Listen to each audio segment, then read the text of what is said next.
Very good morning.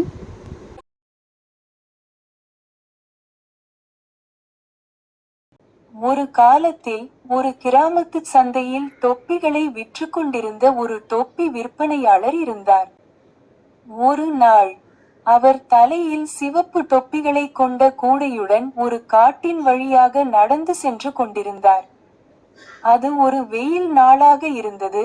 தொப்பி விற்பனையாளர் மிகவும் சோர்வடைந்தார். எனவே அவர் ஒரு பெரிய மரத்தின் கீழ் ஓய்வெடுக்க படுத்துக்கொண்டார். அவர் தனது கூடையை தரையில் வைத்துவிட்டு விரைவில் தூங்கிவிட்டார். மரத்தில் பல குரங்குகள் வசித்து வந்தன. தொப்பி விற்பனையாளர் தூங்கிக் கொண்டிருந்தபோது குரங்குகள் கீழே வந்து கூடையிலிருந்து தொப்பிகளை எடுத்து மீண்டும் மரத்தின் மீது ஏறின. தொப்பி விற்பனையாளர் விழித்தபோது குரங்குகள் தனது சிவப்பு தொப்பிகளை அணிந்திருப்பதைக் கண்டு ஆச்சரியப்பட்டார். அவர் சோகமாக உணர்ந்தார், என்ன செய்வது என்று தெரியவில்லை. ஆனால் பின்னர் அவருக்கு ஒரு புத்திசாலித்தனமான யோசனை தோன்றியது.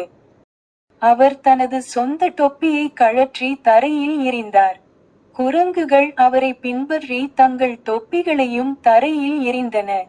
தொப்பி விற்பனையாளர் விரைவாக தனது அனைத்து தொப்பிகளையும் சேகரித்து கூடையில் மீண்டும் வைத்து மகிழ்ச்சியுடன் தனது வழியில் சென்றார்.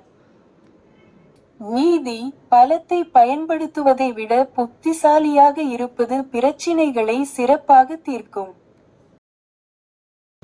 Thank you and bye.